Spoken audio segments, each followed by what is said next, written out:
हाँ जी, तो हम लोग पिछले क्लास में कूलम्ब्स लॉ पढ़ रहे हैं। कूलम्ब्स लॉ में लास्ट में जो पढ़े थे लिमिटेशंस ऑफ कूलम्ब्स, तो अभी हम लोग सीखेंगे कि जो कूलम्ब्स लॉ है या कूलम्ब फोर्स है उसको वेक्टर फॉर्म में कैसे लिखें। पिछले क्लास में हम लोग ये सीखे थे कि दो चार्ज के बीच जब फोर्स निकालना हो तो जो फॉर्मूला यूज करेंगे Q1 into Q2 by r square, लेकिन ये फोर्स का मैग्नीट्यूड हुआ, मतलब Q1 और Q2 दोनों क्या हो गया, मैग्नीट्यूड ऑफ चार्ज, यानी वो माइनस भी रहे ना तो क्या लिखना है, प्लस। लेकिन अभी हम लोग पढ़ेंगे कि वेक्टर फॉर्म में कैसे कूलम्ब्स लॉ को लिखा है या coulomb force in vector, heading दिया जाए coulomb force in vector form. देखिए वैसे हम लोग जितना बार भी न्यूमेरिकल बनाएंगे ना, अक्सर जो है स्केलर फॉर्म यूज करते हैं, मैग्नीट्यूड निकाल लेते हैं और डायरेक्शन तो फोर्स का आसानी से पता चल जाता है, दोनों प्लस है तो रिपेल करेगा, एक प्लस एक माइनस है तो अट्रैक्ट, तो इसमें डायरेक्शन में दिक्कत होता नहीं है। बस हम लोग वेक्टर फॉर्म पढ़ इसलिए रहे हैं कि इसका एग्जाम में भी पूछा जाता है, नहीं तो अगर आप कहिए कि न्यूमेरिकली यूज में तो इसको न के बराबर न्यूमेरिकल यूज करें, क्योंकि हर जगह हम लोग पहले क्या करेंगे, फोर्स का मैग्नीट्यूड निकालेंगे और चार्ज के नेचर के बेसिस पे फोर्स का डायरेक्शन खोजेंगे। तो ठीक है,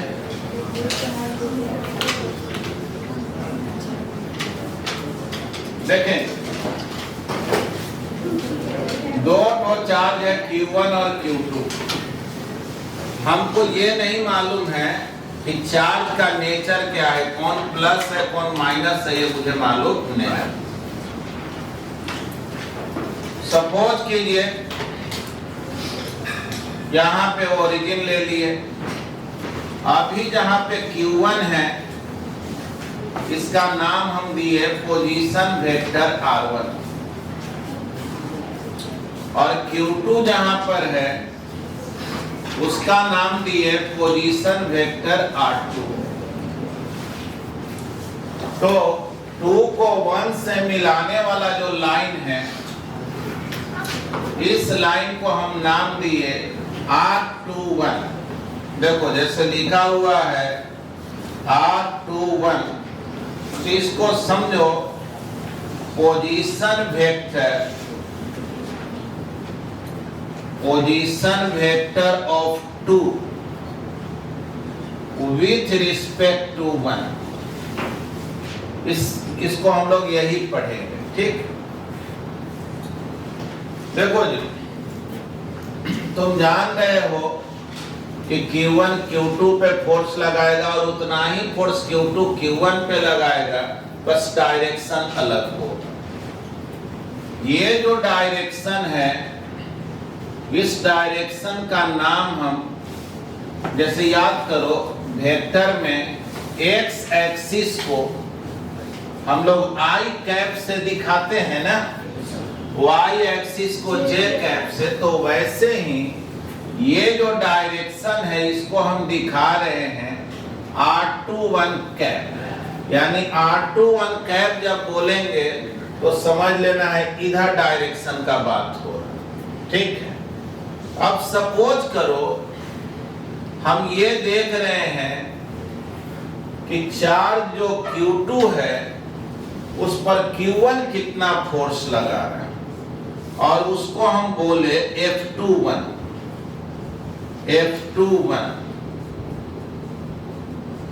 फोर्स ऑन 2 ड्यू टू 1, ठीक है। यानी Q2 पर जो फोर्स लगा 1 के कारण कितना लगा, या 2 के बजाय हम Q2 ही बोल रहे हैं, Q2 ड्यू टू Q, इस पर कितना फोर्स लगा ये मुझे निकालना है। तो ठीक है, देखो जी, अगर F21 का मैग्नीट्यूड निकालें तो हम लोग तो पढ़े हैं कि Q1 into Q2 by R square, तो R की जगह यहाँ पे R21 है, या कहो उसका मैग्नीट्यूड का स्क्वायर, यही ना हो गया। Q1 into Q2 by R square, R का केवल नाम बदला हुआ है R21। तो ऐसे अगर आप लिख रहे हैं तो ये स्केलर फॉर्म हुआ, ये वेक्टर फॉर्म नहीं हुआ, क्योंकि इसमें पता चल गया कि फोर्स का मैग्नीट्यूड क्या है। क्लियर है? लेकिन अगर आप इसके डायरेक्शन को भी पता करना चाहते हैं तो इन वेक्टर फॉर्म, देखो ज्यादा कुछ नहीं करना है। वेक्टर फॉर्म माने इस फोर्स को जब वेक्टर में लिखेंगे तो ऊपर एरो दे देंगे और यहां लिख दिए के Q1 इंटू Q2 R21, देखो R21 स्क्वायर बोलो या मॉड R21 स्क्वायर बोलो, दोनों में कोई अंतर नहीं है, दोनों एक ही बात लिखा हुआ है, थोड़ा समझना है। स्क्वायर इनटू, अब हमको देखो ये तो मैग्नीट्यूड ऑफ फोर्स हुआ, इसका डायरेक्शन भी लिखना है। तो तुम क्या करो, ये जो हम लिखे R21 कैप, इसको यूनिट वेक्टर न बोला जाता है। जैसे कैसे x डायरेक्शन में I कैप बोलते हैं, तो I कैप क्या है? Unit vector directed along x axis. तो वैसे ही यहाँ पे ज्यादा कुछ मत करो, बस R21 पे ऐसे कैप। क्लियर है? R21 पर कैप दे दीजिए। अब थोड़ा देखो जी, अब ये मैग्नीट्यूड और डायरेक्शन दोनों निकल गया। ये अब जो है हम लोग कैसे इसको एक्सप्लेन करेंगे, इसको थोड़ा देखना। थोड़ा सा तुमको पहले का बात जो वेक्टर से रिलेटेड है उसको सिखा दे रहे हैं। जैसे तुम जानते हो कि अगर कहीं लिखा हुआ है vector b equal to 2 into a, तो इसका मतलब क्या होता है? वेक्टर b जो है वो a का डबल है, अब b का वही डायरेक्शन होगा जो a का डायरेक्शन। लेकिन अगर यही माइनस लगा दे तो बोलेंगे b और a एक दूसरे के अपोजिट। तो वैसे ही जानो, अगर मान लो Q1 प्लस है, Q2 भी प्लस है, तब तो ये पूरा टर्म पॉजिटिव है ना। और जब ये पॉजिटिव है तब F21 का डायरेक्शन R21 के डायरेक्शन में होगा, यानी इस पर जो फोर्स लगेगा इधर लगेगा। क्लियर है? अब चलो, अगर मान लो Q1 प्लस है और Q2 माइनस है, तब ये टर्म क्या हो जाएगा? निगेटिव। और निगेटिव जब हो जाएगा तो F21 का डायरेक्शन R21 के अपोजिट में। समझ पाया? यानी कि डिपेंड करेगा चार्ज का नेचर क्या है। लेकिन ये बात जब लिखते हैं ना तो उसमें चार्ज प्लस हो चाहे माइनस हो, क्या लिखा जाता है? प्लस ही लिखा जाता है, क्योंकि मैग्नीट्यूड में माइनस टर्म तो यूज होता नहीं है। लेकिन जब ऐसे लिख दोगे तो चार्ज प्लस है तो प्लस लिखो, माइनस है तो माइनस लिखो। वेक्टर फॉर्म में यही है। तो देखो यहाँ पे हम लोग ऐसे बोलेंगे कि व्हेन Q1 इंटू Q2, देखो K तो हमेशा पॉजिटिव होता ही है, और ये तो मॉड ही का स्क्वायर और स्क्वायर है तो पॉजिटिव तो होना ही है। तो जो होना है इसके बारे में ना सोचना है। Q1 into Q2 is positive. अगर ये पॉजिटिव होगा देन F21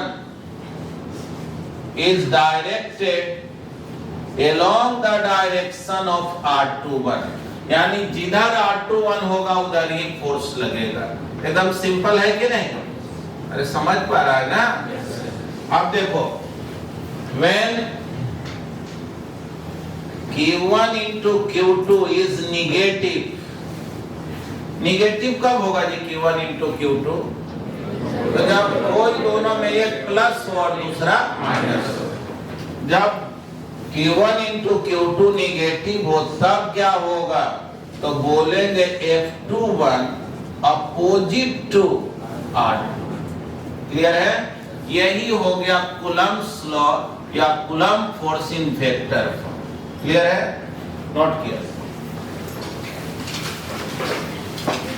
तो हम लोग पिछले क्लास में जो कुछ भी पढ़े, क्या क्या पढ़े हैं शॉर्ट में बोल रहे हैं, तब तक आप लिखते भी रहे। हम लोग पढ़े कि प्रॉपर्टीज ऑफ चार्जेज क्या है, स्पेसिफिक चार्ज क्या है।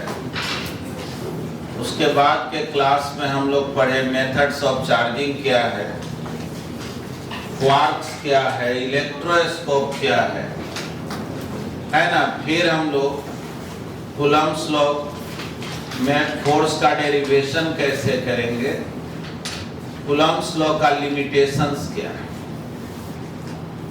जाहिर हम लोग जो कुछ भी पढ़े हैं, अगर आपको जो सिखाए हैं कि थोड़ा पढ़ करके आएंगे तो वो सब बात लगभग याद होगा। क्या हम सही बोल रहे हैं? थोड़ा ऊंचा बोलिए।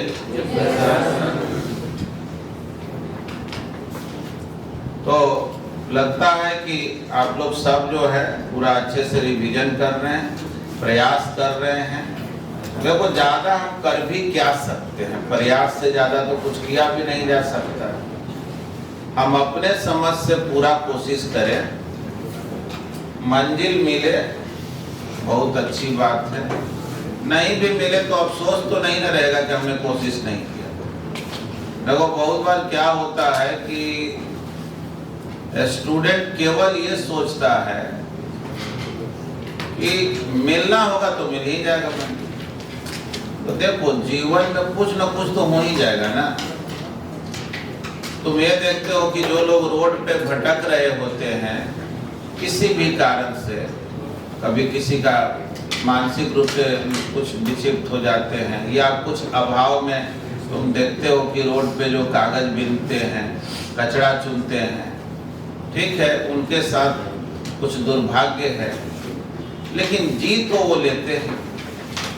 तो उस तरह से हमें थोड़े जीना, वो जिंदगी नहीं है, वो जी लेने का नाम जिंदगी नहीं है। जिंदगी अपने जो सोच है ना, जो अपने सिद्धांत है, उससे हम कोई कंप्रोमाइज न करें और उसके शर्तों पे जिए, तभी उसका मतलब होता है। और आपको जो है जो सबसे सशक्त बनाता है, मजबूत बनाता है, वो एजुकेशन है। एक बार जो है कुछ छोटे बच्चों के लिए जो प्राइमरी स्कूल से भी नीचे पढ़ते हैं, मुझसे एक बार बोला गया कि मेरे एक रिश्तेदार हैं जो उन बच्चों को पढ़ाते हैं, छोटे छोटे बच्चों को कलकत्ता। तो वो बोले कि भैया हमको जो है कुछ बच्चों से रिलेटेड लिख करके एक नाटक करवाना है, जिसमें टॉपिक है पढ़ना बहुत जरूरी। ठीक है, जानते ही हो अक्सर स्लोगन तो रहता है ना सब। तो मैंने जो लिखा वो तो लिखा ही, लेकिन कुछ लाइन हमने लिखा जो बच्चे से लेकर के सबके लिए, तुम सबके लिए उतना ही जरूरी है। थोड़ा बच्चों के लिए लिखा जाता है तो उसमें थोड़ा हास्य भी हो, सीख भी हो तो ज़्यादा उचित है। तो वो ये है कि जीना अगर जरूरी है तो खाना बहुत जरूरी है, हंसना अगर जरूरी है तो रोना भी मजबूरी है, गर्व से लेकिन है जीना तो पढ़ना बहुत जरूरी है।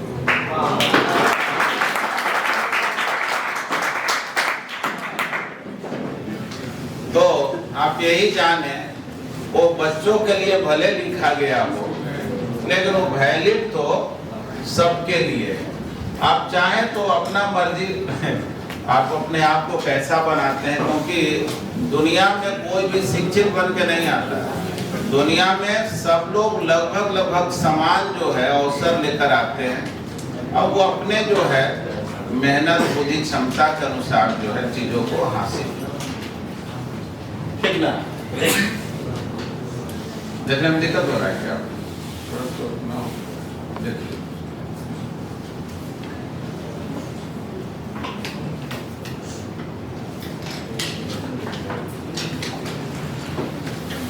लिख लिए, ये हो गया Coulomb's force in vector form.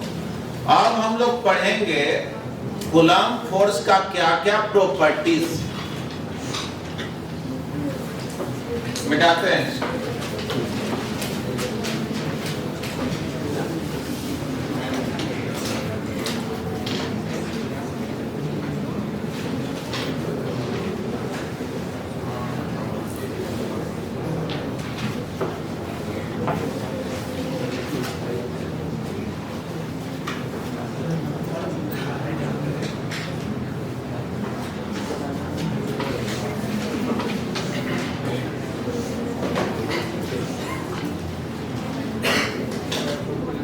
हाँ जी, तो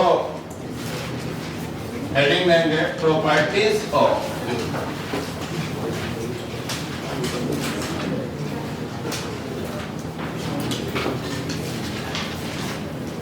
कूलम्ब फोर्स।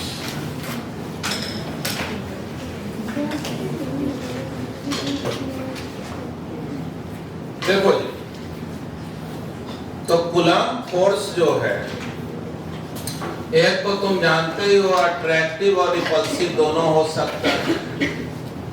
तो फर्स्ट पॉइंट में लिख लो, it may be attractive and repulsive.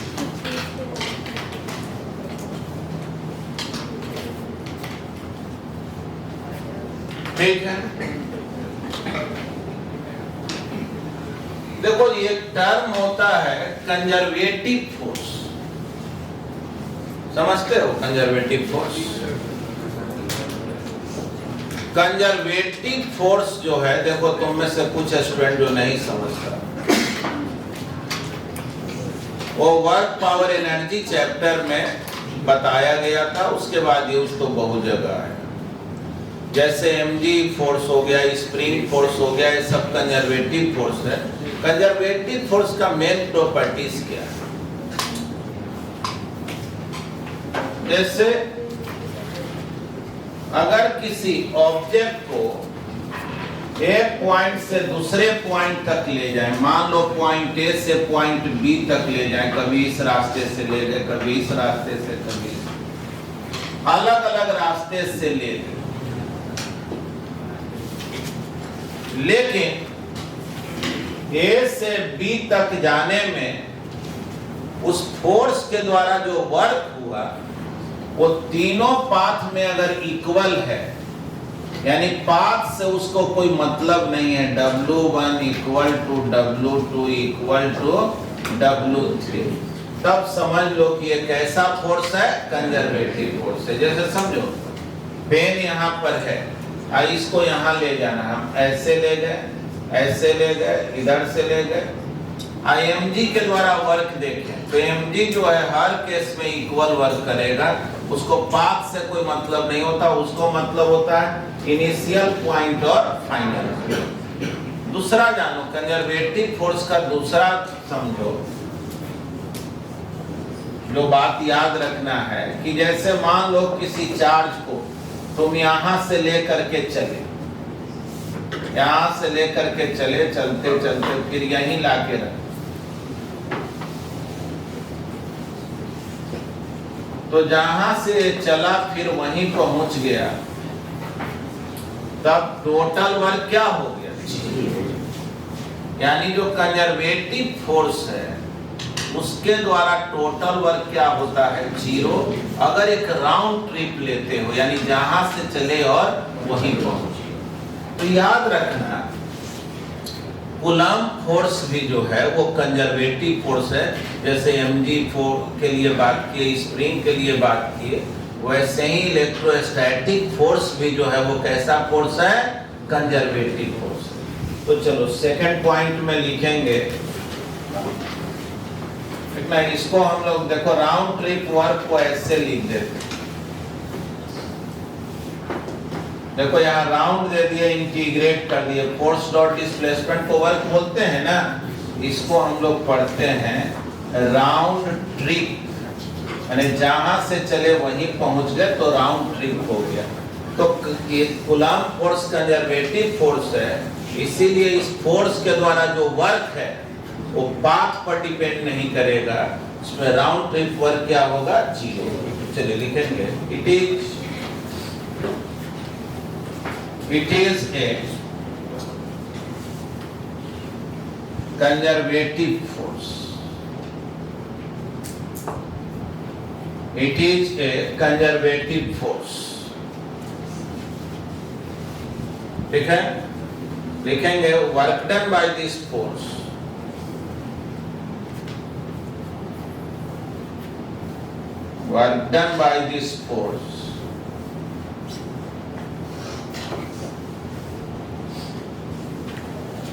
does not depend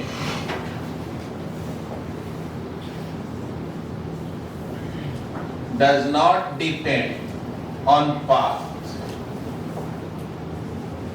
and round trip work is equal to 0। Round trip work is equal to 0। और आप ये जो है दोनों डायग्राम को बना लीजिए, समझने में आसानी होगा। लिखा हुआ है ए से बी तक जो है 3 अलग अलग पाथ को फॉलो किए, तीनों पाथ में जो है कूलम्ब फोर्स जो वर्क करेगा वो सेम होगा, क्योंकि ये कंजर्वेटिव फोर्स।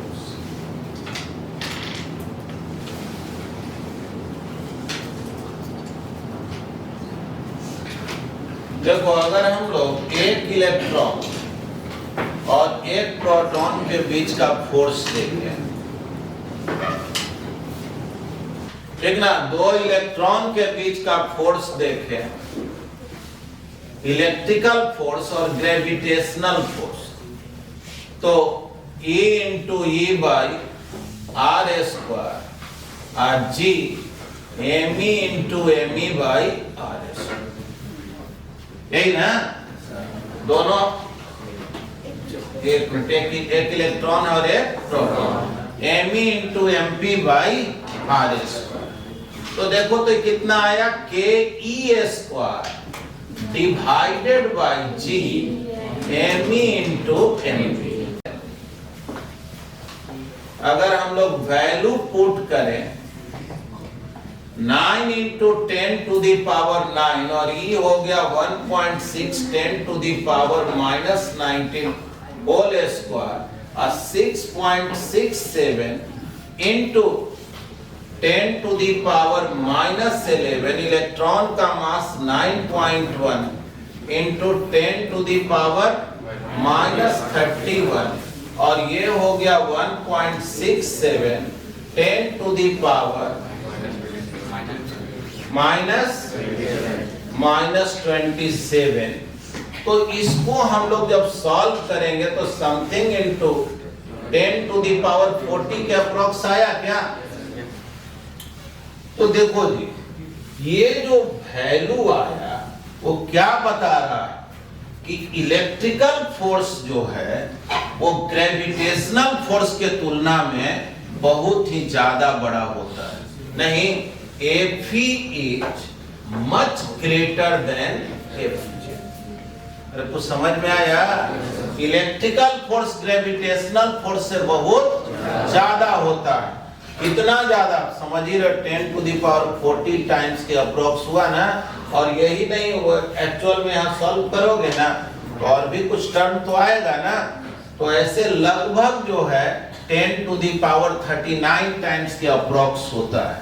लेकिन ये इलेक्ट्रॉन इलेक्ट्रॉन के बीच देखे, फिर प्रोटॉन प्रोटॉन के बीच देखे, इलेक्ट्रॉन प्रोटॉन के बीच देखे, तो थोड़ा सा तो फर्क पड़ेगा ना, लेकिन कितना भी फर्क पड़ेगा तो किसी में 10 टू द पावर 38 टाइम्स आया, 39 टाइम्स आया, 10 टू द पावर, तो इससे एक बात तो पता चल गया ना कि इलेक्ट्रिक फोर्स जो होता है वो बहुत ज्यादा बड़ा होता है इन comparison to gravitational.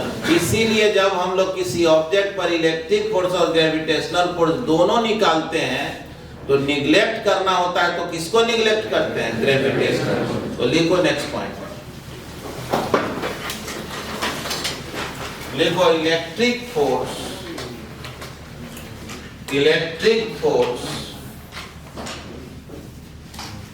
is much greater than electric force is much greater than,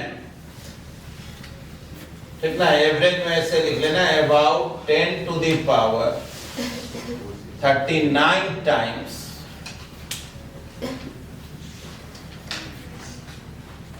(10 to the power 39 times) bracket बंद कर लेना, then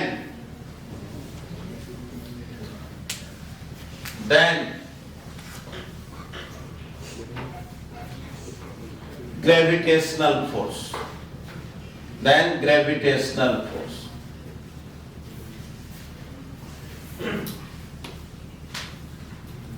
इसका थोड़ा एक्यूरेट वैल्यू निकालो।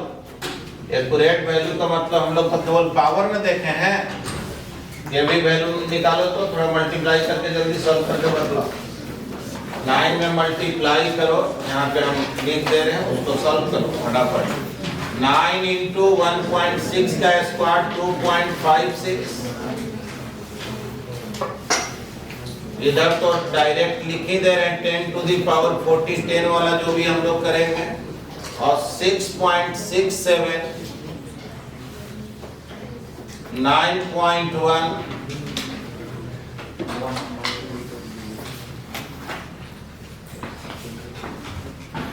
जल्दी बोलो वैल्यू कितना आ रहा है, ये सॉल्व कर।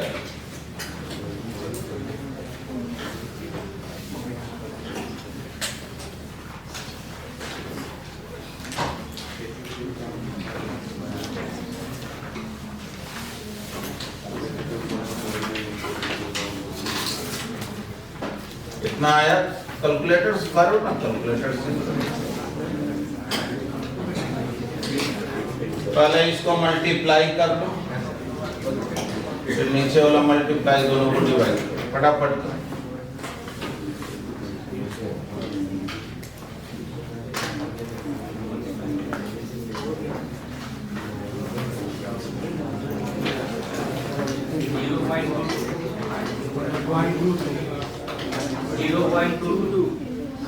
देखो जी, जैसे ये आया 0.22 into 10 to the power 40, देखो ध्यान से 0.22 into 10 to the power 40, लेकिन मेथड क्या है? जब भी हम इस टर्म को लिखेंगे तो एक अंक के बाद पॉइंट होना चाहिए, ठीक ना? तो हम लोग इसको ऐसे लिखेंगे 2.2 10 to the power 13, आ गया ना?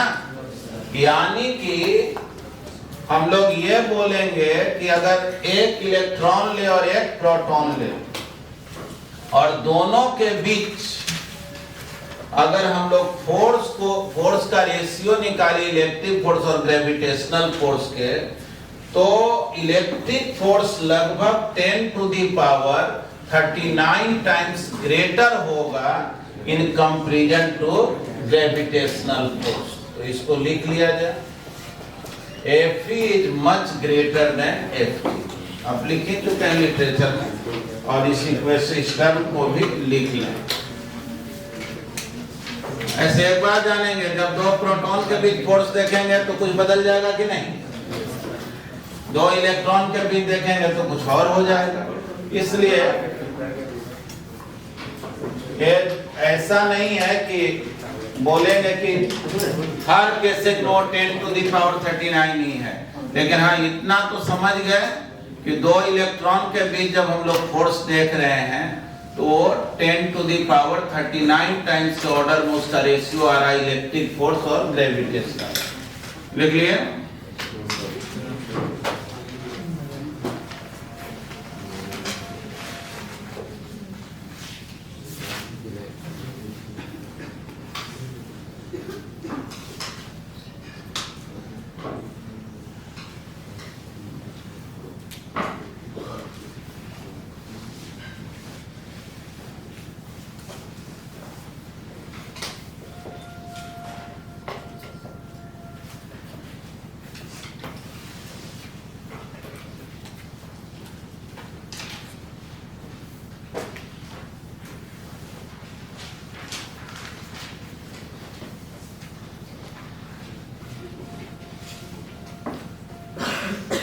तो हम लोग प्रॉपर्टीज में क्या क्या पढ़े? अट्रैक्टिव, रिपल्सिव, फिर क्या पढ़े? कंजर्वेटिव फोर्स होता है, और electric force is much greater than gravitational. देखो ये सब पूरा एक्सप्लेन करके लिखने की नहीं है, तो मान लो तुम पढ़ रहे हो तो तुमको समझ में भी आना चाहिए, खाली रटेंगे नहीं ना। क्यों 10 to the power 39 टाइम्स कहा जा रहा, तो वो तुमको बतला दिया गया। वैसे याद करने के लिए तो सीधे याद रखेंगे कि इलेक्ट्रिक फोर्स जो है और ग्रेविटेशनल फोर्स का रेशियो जो है लगभग 10 to the power 39 टाइम्स के ऑर्डर में। ठीक है, अब देखो जी थोड़ा यहाँ पे समझ लो। जैसे दो स्फेरिकल बॉडी और दोनों को सेंटर के मिलाने वाला जो लाइन है, सपोज करो उसके बीच का सेपरेशन था, डायरेक्ट दोनों एक दूसरे को रिपेल करेगा ना, दोनों पे पॉजिटिव चार्ज, तो क्या रिपेल करेगा तो क्या होगा? ये इधर भाग जाएगा, इधर भाग जाएगा? नहीं, भागता है इसी लाइन के लॉन्ग। दोनों को सेंटर को मिलाने वाला जो लाइन है उसी लाइन के लॉन्ग फोर्स लगता है। इसलिए इस बात को याद रखेंगे कि दोनों के सेंटर के मिलाने वाले लाइन के लॉन्ग फोर्स लगता है, इसलिए इस फोर्स को सेंट्रल फोर्स भी बोला है। ठीक ना? ऐसे फोर्स को हम लोग क्या बोलते हैं? Central force. तो लिखेंगे फोर्थ पॉइंट में coulomb force. Coulomb force is a central force. Coulomb force is a central force.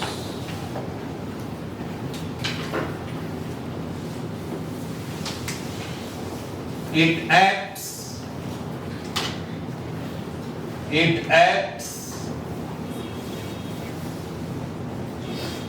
along the line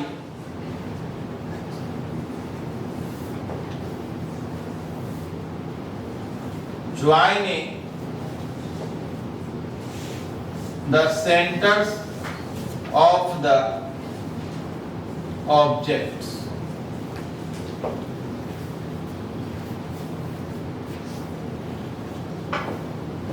ठीक ना? दोनों के सेंटर को मिलाने वाले लाइन के लॉन्ग एक्ट करता है, इसीलिए इसका नाम क्या है? Central force. ठीक है, अब देखो तो कितने प्रॉपर्टी को हम लोग पढ़े? 4 प्रॉपर्टी पढ़े। याद हो गया है? एकदम रिपीट करें। Attractive, repulsive, conservative, much greater than gravitational force और central force। और देखो नाम ही है इसका इलेक्ट्रिक फोर्स। तो जितना भी नेचर में फोर्स होता है ना, उन सारे फोर्स को हम लोग स्पेशली 3 कैटेगरी में बांटते हैं। एक बोलते हैं न्यूक्लियर फोर्स, एक बोलते हैं इलेक्ट्रोमैग्नेटिक फोर्स, एक बोलते हैं ग्रेविटेशनल फोर्स। तो बोलो इलेक्ट्रिक फोर्स को किस कैटेगरी में रखना चाहिए? क्या न्यूक्लियर में रखना चाहिए? अरे बोलो। ग्रेविटेशनल नहीं, तो कौन फोर्स हो गया? इलेक्ट्रोमैग्नेटिक। तो चलो नेक्स्ट प्रॉपर्टी लिख लो। Fifth property, it is an electromagnetic force. Electromagnetic force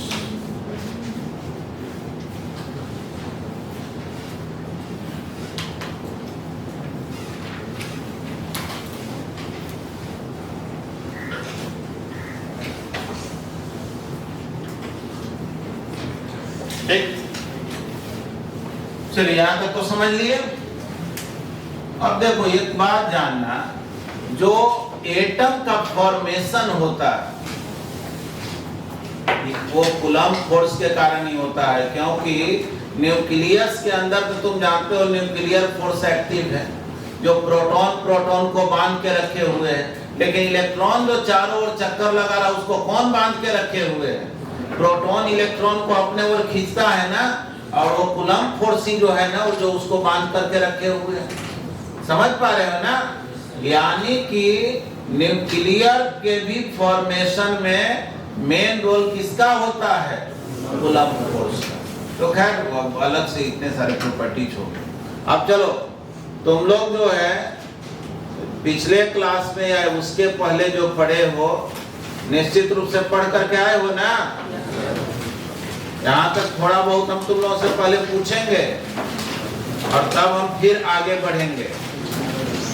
ठीक है, पढ़ा है ना जी?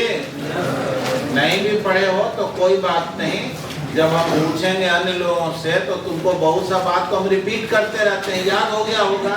लेकिन ये एकदम आदत में डाल लो।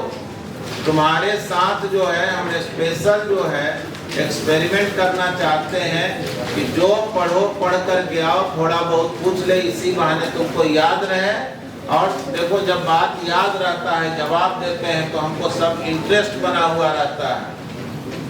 कभी भी कोशिश ये नहीं करना कि हम क्लास को अब्सेंट हो जाए, और अब्सेंट होने से क्या होता है कि हमारा लिंक जो है वो डिस्कनेक्ट हो जाता है, और उसके बाद जो है तुम चाहे लाख कोशिश करो उतना बेहतर तरीके से नहीं सीख पाते हो जितना सीखना चाहिए। चलो जी, ठीक है। तुम में से कितना स्टूडेंट है जो खुद ही से कह रहा है कि आप हमसे पूछिए? एक दो स्टूडेंट तो हाथ उठाए, दोनों हाथ ही उठाई, कोई उठाया नहीं। चलो बोलो, खड़े हो। चार्ज का बस तुम 3 ठो प्रॉपर्टी बतलाओ, ज्यादा। Charge is conservative, independent and quantized. Conservative charge को नहीं बोलते, Kanjar independent of reference frame and quantized. ठीक है। अच्छा चलो ये बतलाओ, स्पेसिफिक चार्ज जो है वो रेफरेंस फ्रेम पे डिपेंड करता है क्या? डिपेंड करता है। और इलेक्ट्रिक चार्ज नहीं करता। तो ये स्पेसिफिक चार्ज किसको बोलते हैं? Q/m को बोलते हैं। ठीक है, चलो इसको तो याद है, और ये बात तुमको भी याद था ना? तो तुम हाथ ही नहीं उठाया तो तुम ही से पूछ लेते ना। कि नहीं हम तो अभी भी नहीं उठाए, है कि नहीं? देखिए हमको ये सब चीज पसंद नहीं। ये कोई बात हुआ? पढ़ाने का जिम्मेदारी आपको मिला है, आप हम ही लोग से पूछने लगते हैं, है ना? चलो उसके बाद जो है हम लोग पढ़े थे मेथड्स ऑफ चार्जिंग। एकदम सिंपल सी बात पूछ रहे हैं, तुम सबको याद है मेथड्स ऑफ चार्जिंग? किस किस को याद है? हाथ उठाओ तो। हाँ देखो, कुछ लोग याद करना मतलब समझ रहे हैं, हर वर्ड को याद करना है, वर्ड याद करना है, उसका मतलब समझ तो कोई जो भी याद है ना? खड़ा हो जाओ, बोलो तो। Charging by friction, charging by induction, charging by conduction. Charging by induction, conduction और फ्रिक्शन, यही ना जी? अच्छा, कौन ऐसा मेथड है जिसमें हम लोग बॉडी को कांटेक्ट में लाए हुए, चार्ज बॉडी के कांटेक्ट में लाए हुए उसको चार्ज कर? कंडक्शन। बिल्कुल नहीं, चार्जिंग बाई इंडक्शन। कंडक्शन में तो कांटेक्ट मिलाएंगे तभी ना चार्ज। ठीक है, अब जो है हम लोग पढ़े थे इलेक्ट्रोस्कोप। इलेक्ट्रोस्कोप पढ़े थे ना? अरे वो सब ग्रंथ मत देखो, ग्रंथ घर में देखना है ना? यहाँ तो पढ़ के आना है। देखो, इससे तुम परेशान मत होना, ये तुम्हारा बहुत काम करेगा। तुम में से बहुत से स्टूडेंट ये सोचते हैं कि डेली पूछेंगे, हमको खड़ा कराएंगे और मेरे प्रतिष्ठा ही नहीं समझते हैं कितना है कि नहीं? हमको जो है, देखो मेरा उद्देश्य कहीं से ये नहीं है कि तुमको परेशान करे, जलील करे, लोगों के नज़र में गिराए। मेरा उद्देश्य ये है कि इसी बहाने अगर हम तुमको डांट नहीं रहे, मार पीट नहीं रहे हैं, तो तुम में कम से कम एक कॉन्शसनेस डेवलप करें, चाहे जिस वजह से भी आए। भाई क्लास में हम भी खड़ा हुए, हमसे पूछे, हम जवाब करें। और सबसे बढ़िया मेथड यही है अपने इमेज को क्रिएट करने का, कि हम टेस्ट में अच्छा से अच्छा करें, क्लास में बेहतर से बेहतर जवाब दें। इससे बढ़िया क्या हो सकता? ठीक है, चलो यहाँ तक तो तुम लोग सीखो, अब ज्यादा हम नहीं कुछ पूछें। आप जो है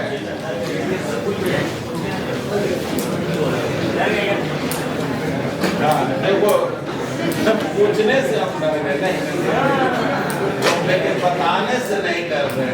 ये गजब की बात।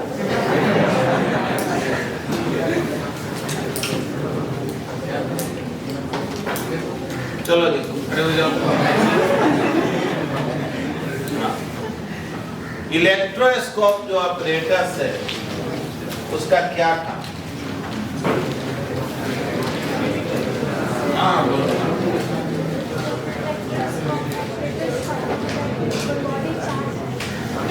उसी बॉडी चार्ज है या नहीं, या अगर चार्ज है तो नेचर ऑफ चार्ज क्या है, वो पॉजिटिव है कि नेगेटिव? बट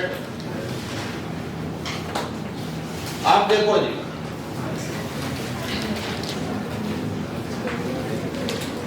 इसी में हम लोग आगे जो है अब पढ़ते हैं। एक टर्म है जिसको बोलते हैं रिलेटिव परमिटिविटी, या उसी को डाइलेक्ट्रिक कांस्टेंट बोला जाता है। तो आइए हेडिंग दिया जाए।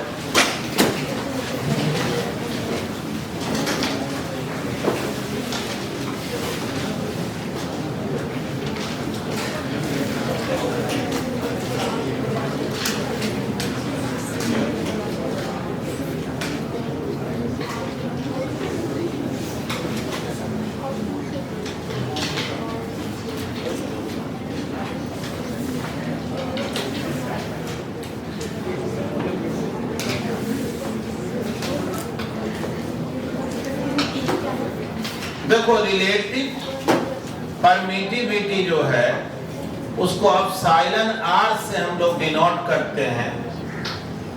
ये अलग बात है कि आगे जब हम लोग के पास सीटर वगैरह में जाएंगे तो इस एप्सिलॉन आर को ही के में बदल देंगे, माने के सिंबल से डिनोट कर देते। लेकिन बस फिलहाल आप यही जानना है, रिलेटिव परमिटिविटी को एप्सिलॉन आर से डिनोट करेंगे।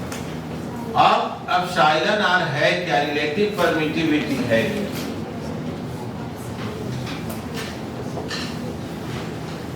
देखो,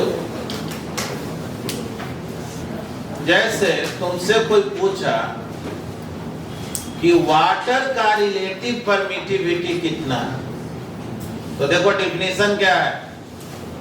डिफिनीशन है कि दो चार्ज को वैक्यूम में रखो और उसके बीच देख लो फोर्स कितना लग रहा है, और उसी दोनों चार्ज को वाटर में ला दो और देख लो फोर्स कितना लग रहा है, दोनों का रेशियो निकाल दो, वही हो गया रिलेटिव परमिटिविटी ऑफ वाटर। तुमसे कोई कहा कि एयर का रिलेटिव परमिटिविटी कितना है, तो बोलेंगे वैक्यूम में दो चार्ज को रखो, फोर्स देख लो, एयर में रख के देख लो, दोनों का रेशियो निकाल लो, जो आया वही हो गया रिलेटिव परमिटिविटी। यानी कि आप दो चार्ज के बीच इलेक्ट्रिक फोर्स देखें, किस मीडियम में? वैक्यूम में। और उसके बाद उस मीडियम में देखें जिस मीडियम का आप रिलेटिव परमिटिविटी निकालना चाह रहे हैं, ठीक है ना, जिस मीडियम का रिलेटिव परमिटिविटी निकालना चाह रहे हैं उसके बीच आप फोर्स देखें, जो भी गिवन मीडियम, इन दोनों का जो रेशियो आएगा उसी का नाम क्या हो जाएगा, रिलेटिव परमिटिविटी। समझ भी रहा है कि फिर लाइन छोड़ दिया सब, ठीक है ना। अब देखो जी, इसमें बहुत बुद्धि लगाने जैसा तो कुछ है। वैक्यूम में जब फोर्स हम लोग देखते हैं तो ऐसे लिखते हैं 1/4 पाई एप्सिलॉन नॉट। याद करो, पिछले क्लास में सिखाए थे ना, Q1 into Q2 by R²। आप किसी मीडियम में देखेंगे तो 1/4 pi epsilon Q1 into Q2 by R²। तो देखो तो ये एप्सिलॉन R क्या आ गया, तो देखो सब कुछ कैंसिल हो गया, ये एप्सिलॉन बाय एप्सिलॉन नॉट हुआ क्या। देखो सोच करके बताना, एप्सिलॉन R का यूनिट डायमेंशन क्या होगा। तो बोलेंगे कि देखो ऊपर भी परमिटिविटी नीचे भी परमिटिविटी, तब तो कोई यूनिट डायमेंशन होना चाहिए। देखो ना, ऊपर भी फोर्स और नीचे भी फोर्स, तो ये तो कट जाएगा ना, तो कोई यूनिट डायमेंशन इसका नहीं होगा, ठीक है। अब ये जानो कि ये जो एप्सिलॉन R है, अगर एयर के लिए इसका वैल्यू देखो तो ये जानो कि अगर फोर्स दो चार्ज के बीच हम वैक्यूम में देखें और दो चार्ज के बीच एयर में देखें और दोनों का रेशियो निकाले तो बहुत ज्यादा फर्क नहीं आता है, ना के बराबर फर्क आता है। ये रेशियो निकालने पर अप्रोक्सीमेटली इसके अप्रोक्स आता है। अब वो कहीं 0506 ऐसा कुछ लिखा है, इसी को हम लोग अप्रोक्सीमेटली लिख देते हैं।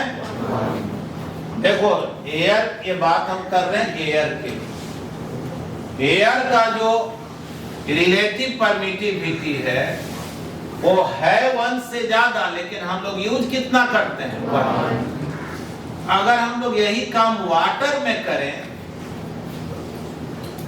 तो वाटर के लिए जानेंगे कि रिलेटिव परमिटिविटी जो होता है अप्रोक्सीमेटली 80 होता है, 79 पॉइंट समथिंग होता है, जिसको हम लोग अप्रोक्सीमेटली 80 लेते हैं।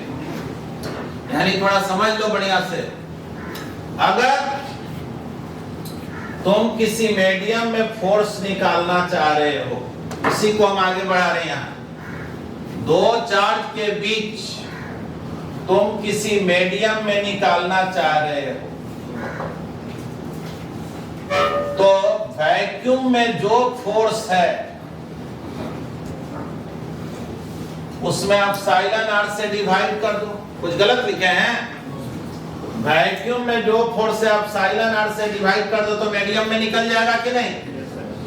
तो वैक्यूम में जो फोर्स है उसका फॉर्मूला क्या होता है, 1/4 pi epsilon not Q1 into Q2 by R² divided by epsilon. ये कितना हो गया जी, 1/4 pi epsilon not into epsilon R Q1 into Q2 by R²। बोलो कोई दिक्कत है। यानी कि अगर दो चार्ज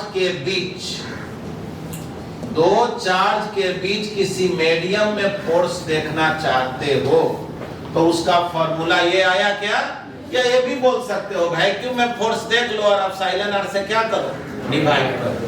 ये हमेशा याद रखना, एप्सिलॉन R का जो वैल्यू है वो ऑलवेज ग्रेटर देन क्या होता है 1। एयर के लिए अप्रोक्सीमेटली 1 लेते हैं, वो भी जानना 1 से वो ज्यादा ही है। यानी कोई भी वैक्यूम के अलावे कोई भी मीडियम हो, सबके लिए एप्सिलॉन R का वैल्यू हमेशा 1 से ज्यादा होता है। तो सोच करके बतलाओ, दो चार्ज के बीच सबसे ज्यादा फोर्स किस मीडियम में लगता है, वैक्यूम में कि किसी और मीडियम में? वैक्यूम में सबसे ज्यादा फोर्स लगता है और मीडियम है। देखो तो किसी मीडियम में फोर्स देखेंगे तो जो वैक्यूम में फोर्स है उसमें आप साइलन आर से डिवाइड करेंगे ना, तो आप साइलन आर का वैल्यू 1 से ज्यादा है, मान लो 2 है, तो वैक्यूम के हाफ हो गया कि नहीं। सबसे ज्यादा फोर्स किस मीडियम में? वैक्यूम में। ये अलग बात है कि वैक्यूम और एयर में हम लोग कोई अंतर मान करके नहीं चलेंगे। क्यों नहीं चलेंगे? क्योंकि अब साइलन आर का वैल्यू अगर हम 1 ले लें तो ये 1 ले लेंगे तो ये दोनों इक्वल हो जाएगा कि नहीं। तो हम लोग जब भी न्यूमेरिकल बनाते हैं और क्वेश्चन में जब कोई मीडियम ना दिया रहे तो क्या मान के चलते हैं? क्या? हाँ, हम लोग मीडियम को 1 मान लेते हैं। मीडियम को हम लोग वैक्यूम मान के चलेंगे या एयर मान के। वैक्यूम और एयर में तो हमको फर्क ही नहीं कर। क्या समझ पाया जी? तो रिलेटिव परमिटिविटी अगर किसी क्वेश्चन में दिया हुआ रहे और तुमसे कोई पूछे कि फोर्स कितना है दो चार्ज के बीच, तब ये फॉर्मूला यूज करें, ठीक है। और अगर कोई मीडियम नहीं दिया हुआ रहे, कुछ भी नहीं कहे, रिलेटिव परमिटिविटी का चर्चा ही नहीं करे, कहे दो चार्ज के बीच फोर्स निकालो, तब हम ये फॉर्मूला यूज करें। इसको समझ लेना कि क्या है 1। समझ पाया? तो ठीक है, चलो इसका डिफिनेशन लिखो। लिख लो, it is defined as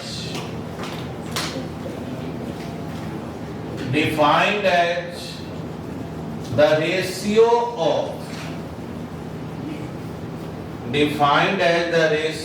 of electric force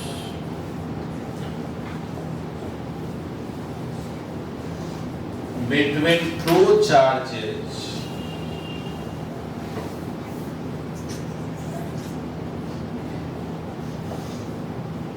when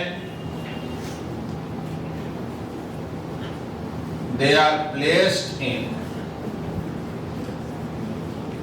vacuum, when they are placed in vacuum and in a given medium.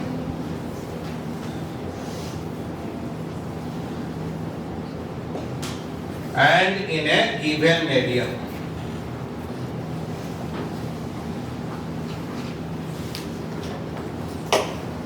ठीक है, इट इज यूनिट।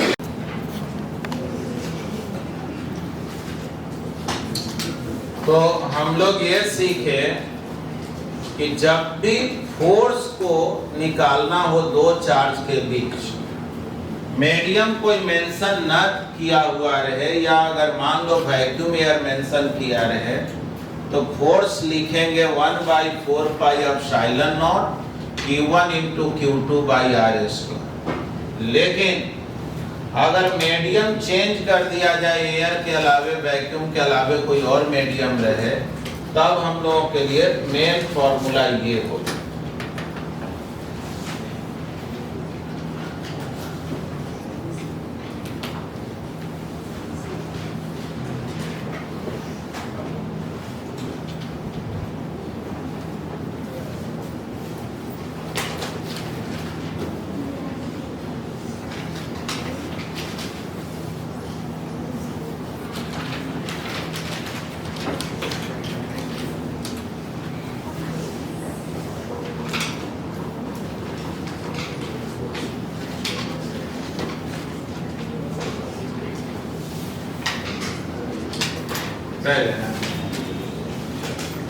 अब तो लिख लिए।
याद है ना?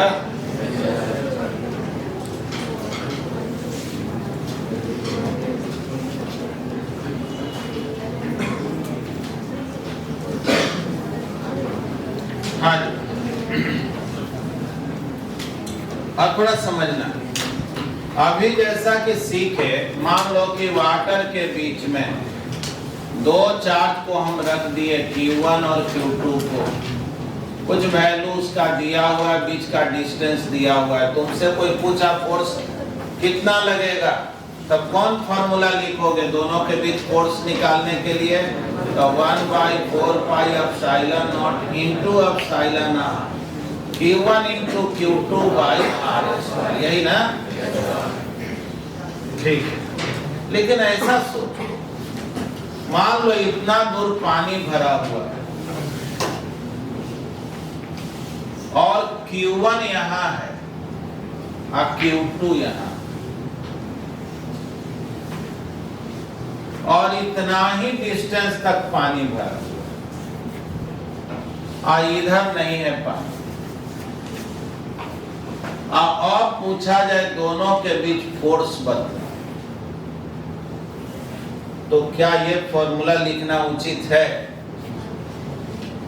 अरे क्या लग रहा है, बोलो, इसमें तो तुमको बताना है कि सही लग रहा है कि नहीं लग रहा है। पूरा क्या पूरा पानी रहे तब तो ठीक है, लेकिन यहाँ से यहाँ वैक्यूम है, फिर इधर वैक्यूम चाहे एयर जो भी है, और इधर पानी, तब क्या यही फॉर्मूला वैलिड होगा? तो बोलेंगे कि नहीं, ये फॉर्मूला तो वैलिड होने वाला नहीं है। क्यों वैलिड नहीं होगा? क्योंकि बोलेंगे ये फॉर्मूला हम तब पढ़े थे जब दोनों चार्ज के बीच का कंप्लीटली जो मीडियम हो वो एक टाइप का हो और वो एयर के अलावे कुछ और रहे, वैक्यूम के अलावे कुछ और रहे, तब हम ये फॉर्मूला को यूज में लाते हैं। तब उस केस में क्या करें जब इस तरह का केसेज आ जाए?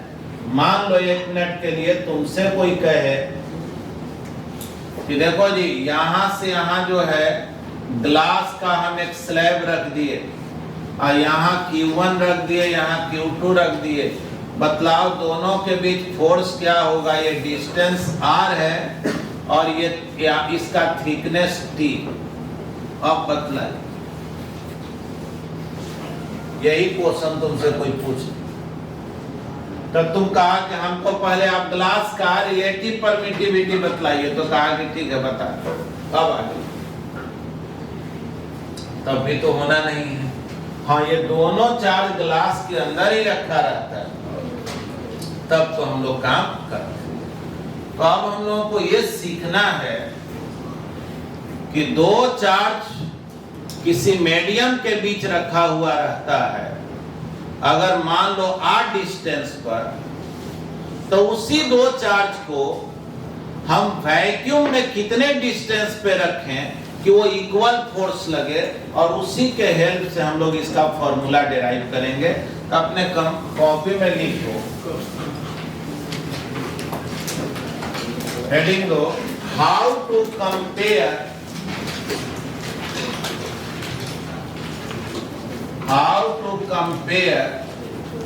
the distance between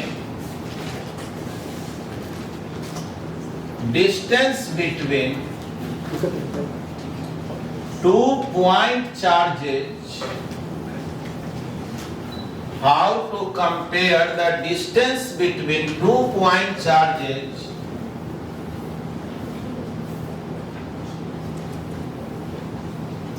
when they are placed in a given medium। यहाँ पे एक मेंशन कर, how to compare the distance between 2 point charges अच्छा ठीक है, 2 point charges when they are placed in a given medium with the vacuum ring।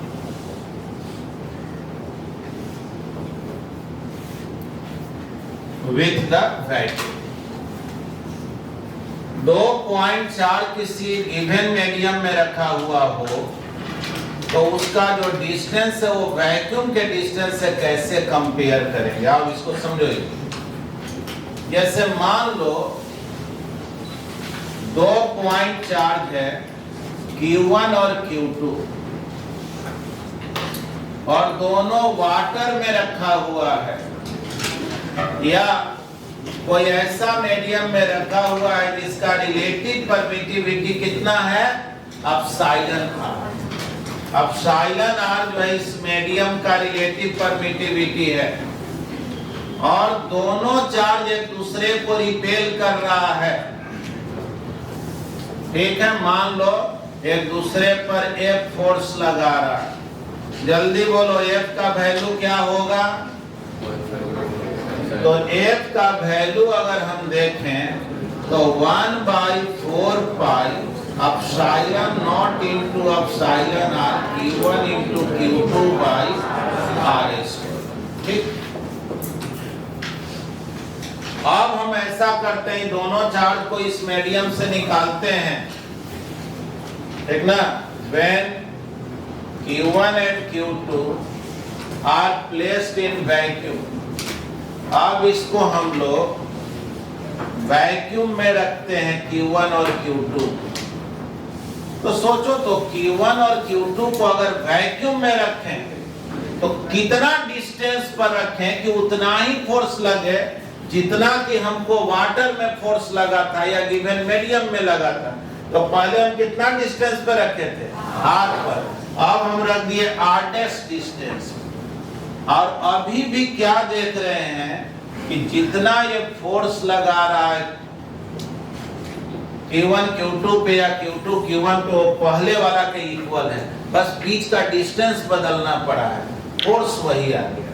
तो देखो, तो अब फोर्स का फॉर्मूला क्या लिखेंगे, 1/4 pi epsilon not Q1 into Q2 by R' square. सही लिखे हैं, और ये दोनों जो है वो इक्वल है। From equations first and second, बोलो जी क्या लिखे, 1/4 pi epsilon not into epsilon r Q1 into Q2 by R square. और इधर क्या लिखे हैं, 1/4 pi epsilon not Q1 into Q2 by sorry R' square, यही ना। देखो तो कुछ कैंसिल हो रहा, तो बहुत कुछ Q1 Q2 गायब हो गया, 4 पाई एप्सिलॉन नॉट गायब हो गया, बचा क्या, 1/एप्सिलॉन आर स्क्वायर। इधर क्या बचा जी, 1/R' स्क्वायर, यही ना। यानी कि R' स्क्वायर जो है वो किसके इक्वल होगा, इनटू R स्क्वायर। देखो तो R' कितना हो गया, root under epsilon r into R आया।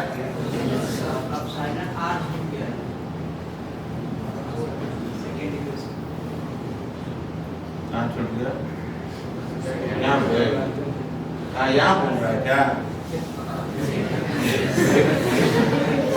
ये देखो इक्वेशन सेकंड है, ठीक है।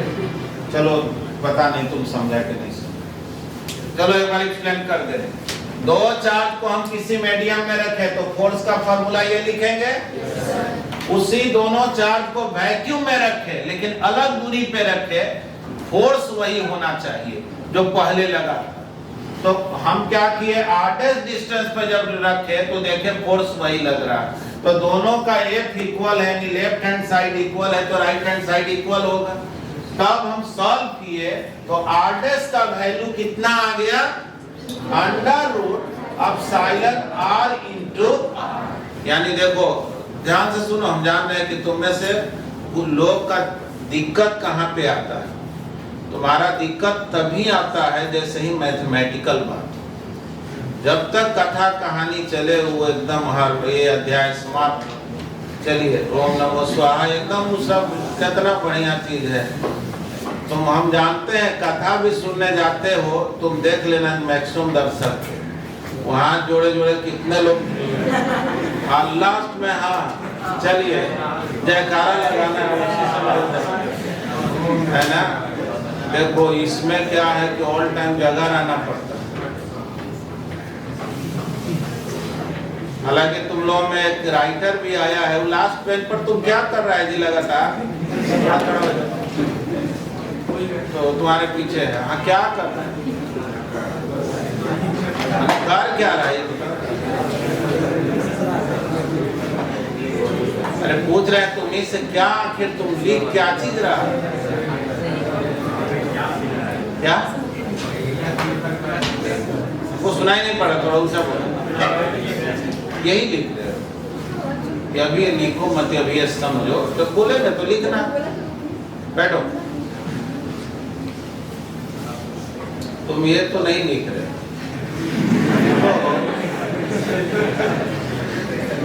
हाँ चलो बढ़िया समझो।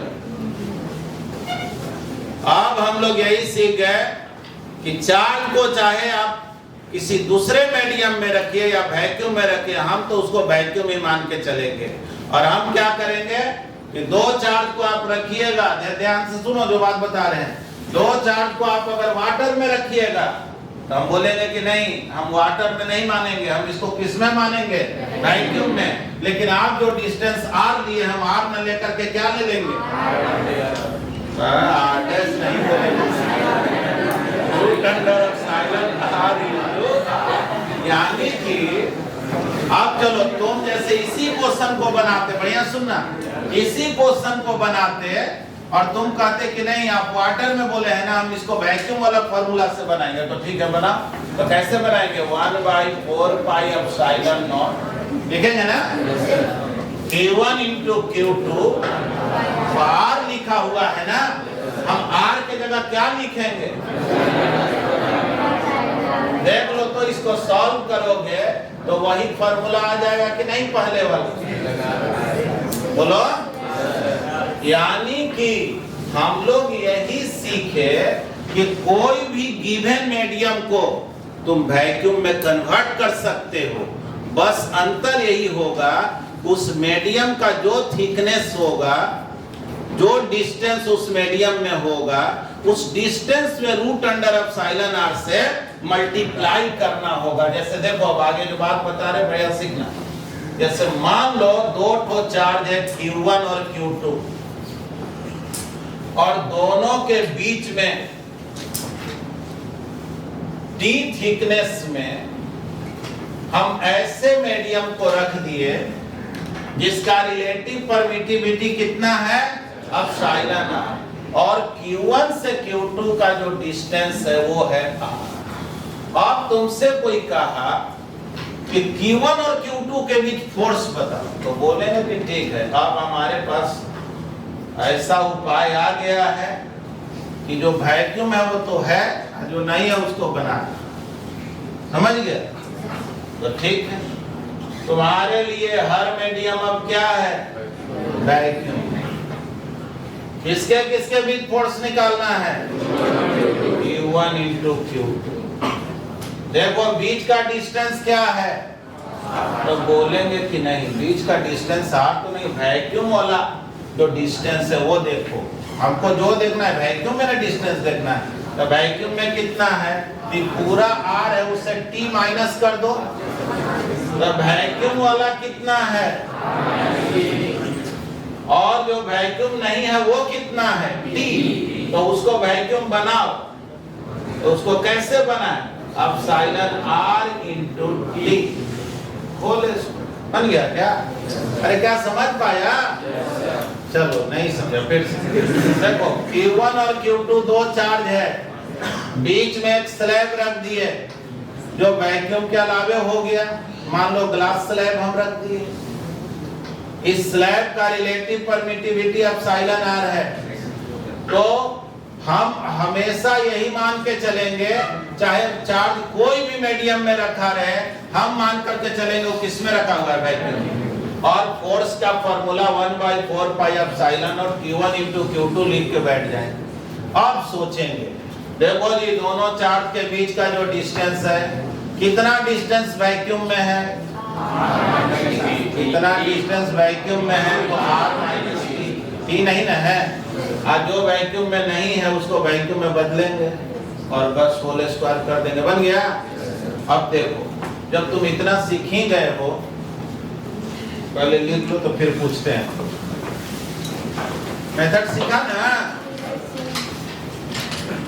देखो ये काम हम ये भी कर सकते थे कि वो सब ना सिखा के डायरेक्ट सिखा दे, डायरेक्ट ही लिख देते, याद कर लेना। लेकिन अब जो तुम सीखे हो ना, वो तुम्हारा जो मस्तिष्क है उसको वो सपोर्ट करेगा, क्योंकि हर व्यक्ति कहीं ना कहीं कारण जानना चाहता है आया कैसे। तुम हालांकि धीरे धीरे क्या हुए कि इतना ना सारा चीज तुमको पढ़ाया गया कि अब तुम्हारा दिमाग उलझ गया, चल जहां से भी आया हमको नहीं। लेकिन कहा जाता है कि एक साइंटिफिक ब्रेन जो है हमेशा ये सोचता है कि कोई चीज अगर हमको बताया जा रहा है तो उसके पीछे लॉजिक क्या है। ठीक है, ये सही बात है कि मतलब हम लोग कितने ऐसे चीज है जिसको जान पाए हैं, एक्सप्लोर कर पाए हैं, ऐसा बहुत कम ही चीज है। यूनिवर्स में इतना वैरायटी ऑफ कंसेप्ट है कि हम लोग उसके कुछ पोर्शन को ही जानते हैं। लेकिन एक बात जरूर है कि ब्रेन जब साइंटिफिक होता है तो वो जो है अपने आप लॉजिकल हो जाता है। वो किसी चीज के पीछे थोड़ा लॉजिक को ढूंढता है।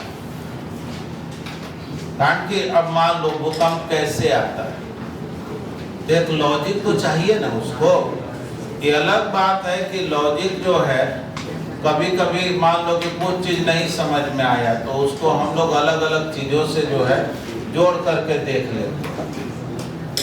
तो ये साइंस के स्टूडेंट होने के नाते तुम्हारा ये ड्यूटी बनता है कि पहले तो हम ठीक है एग्जाम है उसके पॉइंट ऑफ व्यू से तो पढ़ेंगे, लेकिन जो भी पढ़ेंगे कोशिश करें कि अगर उसका प्रूफ वगैरह भी अगर मुझे मालूम हो, उसका डेरिवेशन भी मालूम हो तो बहुत बढ़िया है। देखो बहुत बार हम लोग सोचते हैं, जैसे तुम लोग कभी कभी हंसी मजाक में सुनते हो कि ये सब का आखिर ये सब का क्या यूज है, ये सब आगे पढ़ता तो है, इतना बात याद करता है, इसका यूज क्या है। छोड़ो वो सब गोली मार। तुम रेलवे के एग्जाम देते हो और उसमें इतिहास से क्वेश्चन आता है, मान लो जो भी स्टूडेंट एग्जाम देता है, तुम लोग तो साइंस के स्टूडेंट, तुम यूपीएससी के एग्जाम दे रहे हो और उसमें आ रहा है कि मान लो अकबर के बाबूजी का नाम क्या था, तो इसका क्या मतलब, या वो ऐसे चीजों से जुड़ा हुआ चीज पूछा जा रहा है जिसका कोई मतलब समझ में नहीं आ रहा। तो एक बात जान, उसका भी कुछ मतलब है। इतिहास हम लोग इसलिए पढ़ते हैं कि उन घटनाओं को रिलेट करके हम ये सबक लें कि क्या उसमें गलत है और क्या सही। इतिहास पढ़ने का उद्देश्य ये होता है।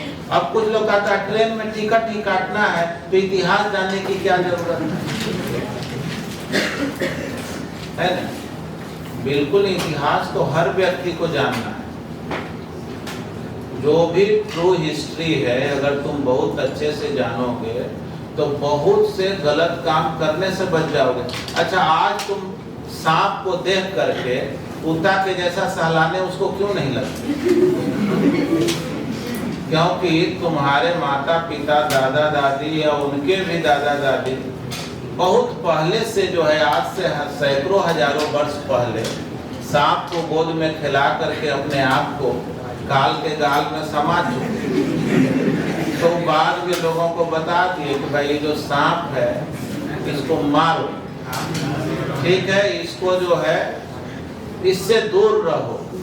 अगर तुम इसको मार नहीं रहे हो तो कम से कम इससे बच करके रहो। घर द्वार बनाओ तो ऐसा भी व्यवस्था करो कि कोई बाहर से जो है इस तरह का जीव जंतु इंटर न करे। तो यही तो मेरा इतिहास है ना।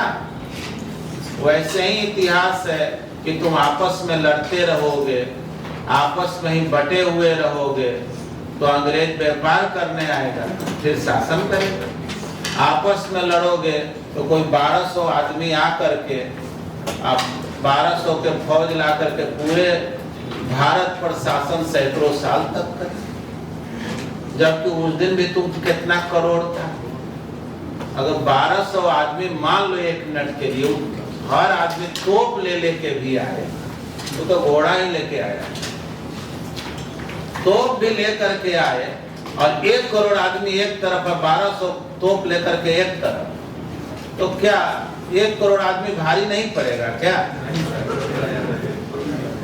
ठीक है, तुम्हारा देखो हम बता रहे हैं कैसे 1 करोड़ आदमी बहुत बुरी तरह से उस पर भारी पड़ेगा, क्योंकि तुम्हारा तोप का एक लिमिटेशन है।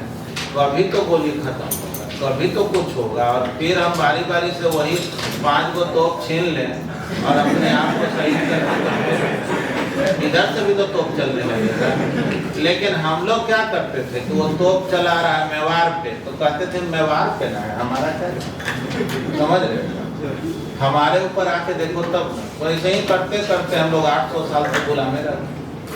अंग्रेजों के 200 साल तक अब पहले से भी आपको गुलामी है। अमानसी गुलामी तो हमारा 10,000 वर्षों गुलामी, क्योंकि हमारा यही मानना है कि देखो हमारा कल्याण कौन करेगा? एक अवतार, हमारा हर कल्याण एक अवतार करेगा। बाकी हम तो भाई मौज मस्ती करने के लिए आए हैं, खाने पीने सोने के लिए आए हैं। हमारे ऊपर जो अत्याचार हो रहा है देख रहे हो ना तुम, देखो हमारा नींद में बाधा पहुंचा रहा है। अगर ठीक है हम आएंगे तो घबराओ मत, अन्याय हो जाने दो, जब सीमा पार होगा तुम्हारा तो कुंभकर्णी अवतार हुआ है।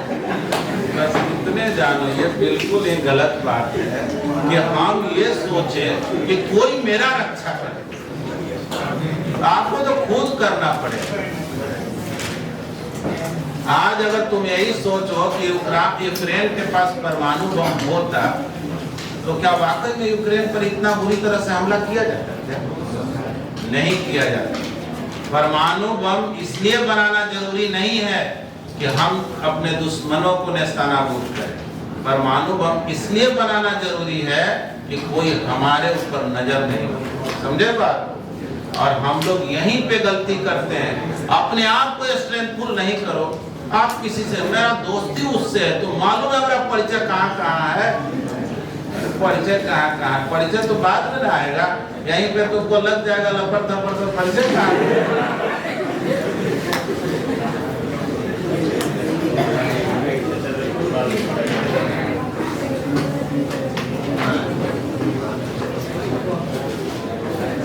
ठीक है, चलो जी, यहाँ तक तो तुम सीख गए। अब जो है हम लोग कूलम्ब फोर्स तक सीख चुके हैं, और मुझे लगता है कि तुम लोगों से मुझे क्वेश्चन कम से कम तो पूछना चाहिए, वैसा क्वेश्चन जिसमें तुम्हारा थोड़ा दिमाग यूज में आए। हम जिससे पूछेंगे वो जवाब देगा, और उस स्टूडेंट को भी कवर कीजिएगा जिससे हम पूछें। हाँ, घबराना मत। देखो जी, एक Q1